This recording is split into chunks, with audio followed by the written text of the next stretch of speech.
Assalamualaikum warahmatullahi wabarakatuh. Perkenalkan, kami dari kelompok 10 kelas akuntansi C21. Di sini kami akan mempresentasikan materi mengenai monopolistic competition mata kuliah ekonomi mikro yang diampu oleh Bapak Bambang Suprayitno MSc dan Ibu Dr. Daru Wahyuni SE MSI. Sebelumnya, saya selaku moderator mohon izin untuk memperkenalkan anggota dari kelompok 10 AKC. Yang pertama ada Hafiz Al-Azhar, yang kedua Paulina Aurlin, yang ketiga saya sendiri Delia Sungkono Putri, yang keempat Umniyah Horinisa Amin, dan yang kelima ada Nur Fadilah. Selanjutnya, berikut merupakan pokok bahasan materi yang akan disampaikan oleh kelompok 10. Di antaranya, yang pertama, pengertian dari pasar persaingan monopolistik, yang kedua, ciri-ciri pasar persaingan monopolistik, yang ketiga, keseimbangan dalam pasar persaingan monopolistik, yang keempat, persaingan selain harga atau non-price competition dalam pasar persaingan monopolistik, dan yang terakhir, kelebihan dan kekurangan pasar persaingan monopolistik. Selanjutnya, materi akan disampaikan oleh teman-teman kelompok 10 dipersilahkan. Terima kasih atas waktunya. Saya Hafiz Al-Azhar, NIM 218121444003. Di sini saya akan menjelaskan tentang pengertian pasar persaingan monopolistik. Pada dasarnya, pasar persaingan monopolistik adalah suatu pasar yang berada di antara dua jenis pasar ekstrim, yaitu persaingan sempurna dan persaingan monopoli. Oleh karena itu, sifat persaingan monopolistik mengandung sifat dari pasar persaingan monopoli dan pasar persaingan sempurna. Pasar persaingan monopolistik diartikan sebagai suatu pasar yang dimana memiliki banyak produsen yang menghasilkan barang yang berbagai jenis atau different product. Pasar monopolistik memiliki aspek perbedaan komoditas. Yang pertama, perbedaan dalam bentuk fisik. Perbedaan dalam bentuk fisik terdiri dari fungsi barang, desain, kualitas, merek, logo, dan kemasan. Yang kedua yaitu perbedaan dalam penjualan.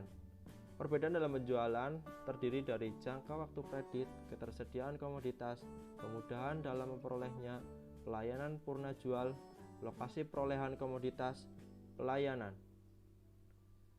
Terima kasih. Saya Delia Sungkono Putri dengan NIM 21812144019 akan menjelaskan mengenai ciri-ciri pasar persaingan monopolistik. Secara ringkas, ciri-ciri pasar persaingan monopolistik dapat dibagi menjadi 5 poin. Yang pertama, terdapat banyak penjual. Banyaknya penjual pada pasar persaingan monopolistik ini tidak sebanyak pada pasar persaingan sempurna. Apabila di dalam sebuah pasar sudah terdapat puluhan perusahaan, maka pasar persaingan monopolistik sudah mungkin terwujud. Ukuran perusahaan yang ada di dalam pasar monopolistik ini besarnya relatif sama. Tidak ada salah satu atau beberapa yang lebih besar ukurannya. Keadaan ini menyebabkan produksi suatu perusahaan relatif sedikit apabila dibandingkan dengan keseluruhan produksi dalam keseluruhan pasar. Perusahaan dalam pasar persaingan monopolistik dapat keluar dan masuk dengan mudah sehingga cukup banyak penjual yang membuat mereka dalam posisi persaingan. Kemudian yang kedua, barangnya bersifat berbeda corak. Ciri yang satu ini merupakan sebuah sifat yang penting dalam membedakan antara pasar persaingan monopolistik dengan pasar persaingan sempurna. Dalam pasar persaingan monopolistik terdapat perbedaan corak atau different product, dan secara fisik sangat mudah membedakan antara produk yang ditawarkan dalam perusahaan yang satu dengan perusahaan yang lainnya. Yang ketiga, perusahaan memiliki sedikit kekuasaan dalam mempengaruhi harga. Berbeda dengan pasar persaingan sempurna yang tidak memiliki kekuasaan dalam mempengaruhi harga, pasar persaingan monopolistik dapat mempengaruhi harga, namun tergolong relatif kecil. Pasar persaingan monopolistik dapat dipengaruhi karena sifat produk yang dihasilkan yaitu bersifat berbeda corak atau different product. Dengan adanya different product, para pembeli akan bersifat memilih, yaitu mana yang akan lebih disukai antara produk yang dihasilkan oleh perusahaan A dan produk yang dihasilkan oleh perusahaan B.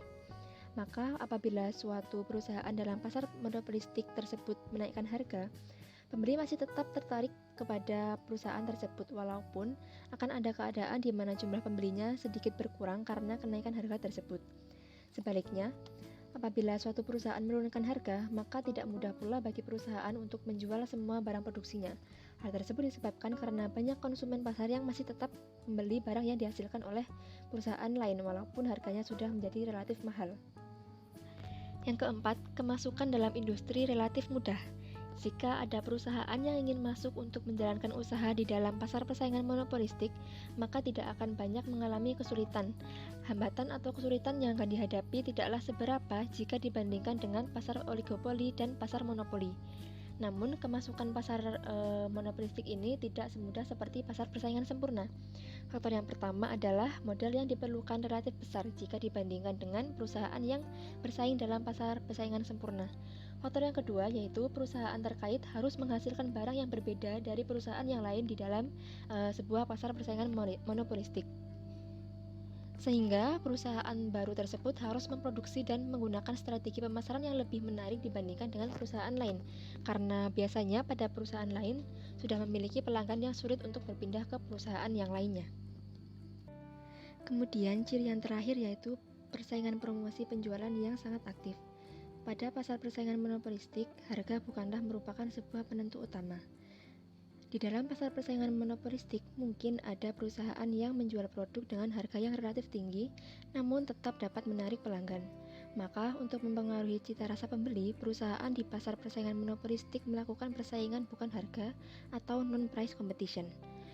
Persaingan yang ada adalah aktif dalam memperbaiki mutu, desain produk, melakukan periklanan dengan terus-menerus dan menarik. Perkenalkan, nama saya Umnia Khairunisa Amin dengan NIM 218121444021, akuntansi C21. Selanjutnya saya akan menjelaskan tentang keseimbangan dalam pasar persaingan monopolistik. Keseimbangan dalam pasar persaingan monopolistik dibagi menjadi dua, yaitu keseimbangan jangka pendek dan keseimbangan jangka panjang. Penentuan harga dan output jangka pendek pasar monopolistik. Perusahaan monopolistik menghasilkan produk yang terdiferensiasi, kurva permintaannya negatif. Karena banyak produk yang bisa substitusi dekat, kurva permintaannya sangat elastis terhadap perubahan harga. Output terbaik adalah pada saat MR sama dengan MC. Pada saat MR lebih besar daripada MC, laba diperbesar dengan meningkatkan output. Kemudian pada saat MR lebih kecil daripada MC, laba total ditambahkan dengan pengurangan output. Jika pada output terbaiknya P lebih besar daripada ATC, maka perusahaan untung.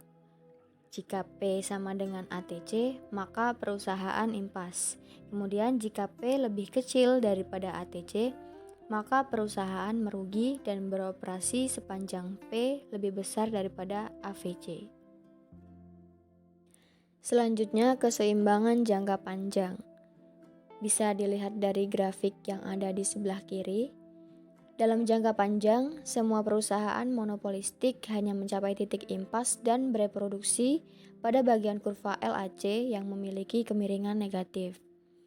Jika perusahaan pasar dalam persaingan monopolistik memperoleh laba dalam jangka pendek, akan lebih banyak perusahaan yang akan masuk ke pasar dalam jangka panjang, sehingga titik keseimbangan pindah ke titik terendah LAC. Berikutnya ada variasi produk dan beban penjualan dalam monopolistik. Dalam pasar persaingan monopolistik, perusahaan dapat meningkatkan variasi produk dan beban penjualan seperti iklan untuk meningkatkan permintaan. Variasi produk sendiri adalah perubahan dalam beberapa ciri produk yang dilakukan oleh perusahaan untuk menjadikan produknya lebih menarik bagi konsumen. Kemudian beban penjualan sendiri adalah semua beban yang dikeluarkan oleh perusahaan untuk mengiklankan produk, meningkatkan armada penjualannya, memperbaiki layanan, dan lain-lain. Perusahaan dapat mengeluarkan lebih banyak uang untuk variasi produk dan usaha penjualan selama MR yang diperoleh akibatnya kegiatan ini melebihi MC, hingga akhirnya MR sama dengan MC. Baik, selanjutnya saya Paulina Aurin dengan NIM 21812144009 akan menjelaskan mengenai non-price competition dalam monopolistic competition. Non-price competition yaitu persaingan bukan harga atau persaingan non-harga merupakan dimensi persaingan yang didasarkan pada faktor selain harga. Non-price competition pada hakikatnya berarti usaha di luar perubahan harga yang dilakukan oleh perusahaan untuk menarik lebih banyak pembeli atas barang yang diproduksinya. Non-price competition dianggap lebih baik dibandingkan dengan persaingan harga. Non-price competition dianggap lebih baik dan lebih bertahan untuk jangka panjang karena strategi ini memungkinkan pelanggan untuk tetap loyal meskipun harga barang relatif mahal. Non-price competition dalam monopolistic competition meliputi yang pertama diferensiasi produk.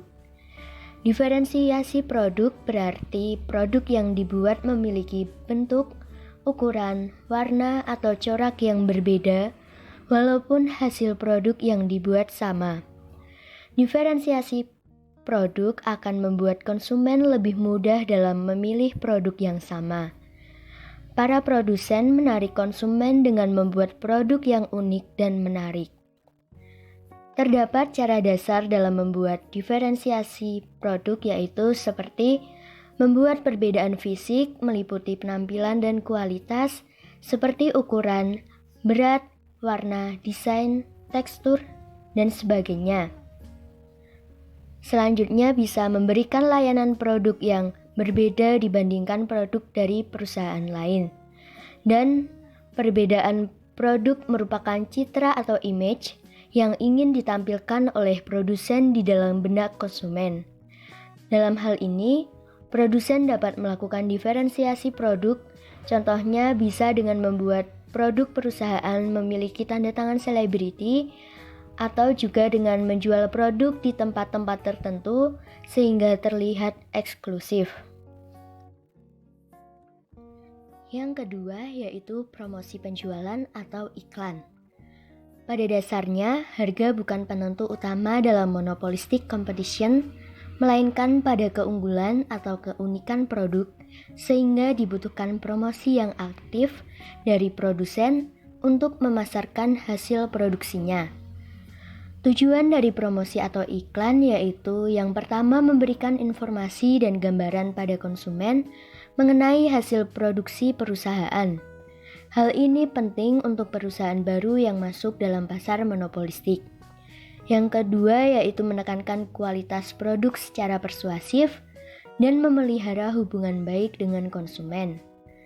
Terdapat juga manfaat dari iklan yaitu memberikan informasi kepada konsumen dan mempermudah konsumen dalam mengambil keputusan serta iklan mampu mendorong produsen untuk meningkatkan mutu hasil produksinya. Saya Nur Fadilah dengan NIM 21812149002 akan menjelaskan bagian kelebihan dan kekurangan pasar monopolistik. Yang pertama, kelebihan pasar monopolistik. Beberapa kelebihan pasar monopolistik yaitu: yang pertama, setiap produsen atau perusahaan bebas keluar masuk sistem pasar monopolistik. Dalam sistem pasar monopolistik, untuk setiap produsen lama yang ingin keluar pasar memiliki kebebasan untuk melakukannya, karena produk yang mereka hasilkan dapat digantikan oleh produk dari kompetitor yang lain, sehingga hal ini tidak akan menyebabkan kelangkaan yang menyusahkan konsumen. Sedangkan untuk produsen baru, asal harga terjangkau serta kualitas produk dapat dipertanggungjawabkan, maka pasar akan menerima kehadiran produsen baru. Kedua, terdapat banyak produsen atau penjual. Jumlah produsen pada pasar monopolistik sangat banyak dan beragam. Selain itu, produsen pada pasar monopolistik tidak memiliki kuasa penuh untuk menentukan harga di pasaran. Hal ini berkaitan dengan jumlah produsen yang sangat banyak di pasaran, sehingga terdapat kesulitan dan koordinasi antar produsen, hingga kolusi harga hampir tidak dapat dilakukan. Oleh karena itu, setiap pengusaha harus secara aktif mencari pangsa pasarnya sendiri. Kemudian yang ketiga, kemudahan bagi konsumen dalam menentukan kebutuhan sehari-hari. Seperti yang kita ketahui, dalam pasar monopolistik terdapat berbagai macam corak produk. Hal ini tentu saja membuat konsumen dapat lebih mudah mencari barang atau kebutuhan sehari-harinya. Keempat, adanya diferensiasi produk. Yang dimaksud dengan diferensiasi produk adalah barang yang sejenis namun memiliki karakteristik yang berbeda, seperti dari bentuk corak, ukuran, kualitas, dan sebagainya. Contohnya, pada perusahaan olahraga seperti Adidas, Nike, dan Puma memiliki produk yang sama jenisnya seperti jaket olahraga. Semua pabrik tersebut mengeluarkan jaket olahraga namun dengan ciri masing-masing. Hal inilah yang menyebabkan pabrik tidak dapat mempermainkan harga seenaknya. Jika salah satu pabrik berusaha merusak pasar dengan merusak harga, maka akan diikuti oleh pabrik lainnya. Kemudian selanjutnya yaitu kekurangan pasar monopolistik, yaitu yang pertama, memiliki skala persaingan yang relatif luas dan tinggi. Hal ini disebabkan oleh dalam pasar monopolistik terdapat begitu banyak produsen. Hal ini mendorong masing-masing produsen untuk memberikan produk terbaik mereka, entah itu dari segi kualitas, desain, marketing, dan juga kelebihan lainnya. Hal ini agar membuat para konsumen menjadi tertarik akan produk yang mereka produksi. Jika seorang produsen tidak mampu memberikan inovasi produk yang lebih baik dari produsen-produsen lainnya, kecil kemungkinan produsen tersebut akan berkembang atau berhasil. Yang kedua, diperlukan modal yang cukup besar. Hal ini biasanya terjadi pada kebutuhan biaya untuk pemasaran yang relatif besar. Hal ini disebabkan perusahaan harus selalu aktif dalam melakukan promosi, memperbaiki pelayanan, mengembangkan desain produk, dan mutu suatu produk. Hal ini bisa terlihat contohnya, sebuah perusahaan menjual barangnya dalam harga tinggi, namun mampu menarik pelanggan karena kegiatan pemasaran yang teratur dan luas. Namun ada perusahaan yang menjual barangnya dalam harga murah, tetapi tidak bisa menarik pelanggan dikarenakan kegiatan pemasaran yang tidak aktif dan kurang luas. Kemudian yang ketiga, pasar yang selalu mendorong produsen untuk melakukan inovasi. Pasar monopolistik adalah pasar yang akan selalu mendorong produsennya melakukan inovasi produk. Karena apabila seorang produsen tidak mampu membuat inovasi produk, besar kemungkinan produsen tersebut akan ketinggalan jauh oleh produsen-produsen lain yang telah menciptakan berbagai macam produk yang lebih baik dan juga menarik di mata konsumen. Kemudian yang keempat, tingkat keoptimalan atau efisiensi untuk perusahaan kecil tergolong rendah. Dikatakan rendah karena kurang efisiennya suatu produk dan produksi di perusahaan kecil, maka harga produk juga akan semakin murah dan akan mempengaruhi biaya operasional perusahaan.